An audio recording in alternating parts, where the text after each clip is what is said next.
Il 15 febbraio è ormai alle porte e a questo punto il rischio concreto che in Sicilia le province possano tornare ad avere una guida politica attraverso nuove elezioni non è un'ipotesi da scartare. Alla regione si naviga a vista e le fresche tensioni e fibrillazioni all'interno della maggioranza, in particolare sull'asse PD-UDC, dopo l'annuncio di Casini di volere svoltare a destra, certamente non aiutano a definire il percorso normativo che dovrebbe portare al varo della legge per l'abolizione definitiva delle province. Il rischio nasce alla luce della decisione dell'ARS di bocciare la proposta del governo di prorogare sino a giugno il mandato dei commissari straordinari, ai quali è stato comunque dilatato l'incarico per 45 giorni rispetto alla scadenza del 31 dicembre. Entro metà febbraio, dunque ancora pochi giorni a disposizione, bisognerà arrivare ad approvare la riforma per i liberi consorzi e le città metropolitane, altrimenti scatteranno i termini per l'indizione di nuove elezioni.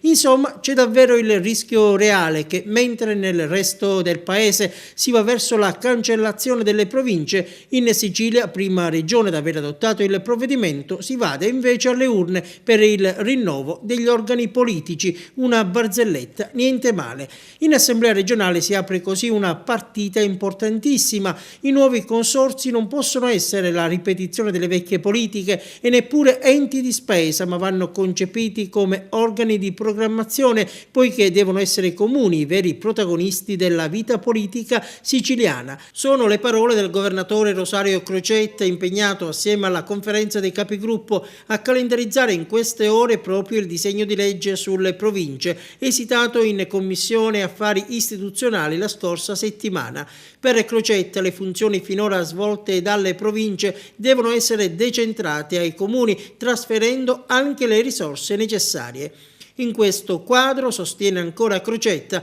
va chiarita in Parlamento la posizione del nuovo centrodestra di Alfano, che fa parte del governo nazionale, che a Roma sostiene l'abolizione delle province, mentre in Sicilia mi sembra che tentennino parecchio, conclude il presidente della regione.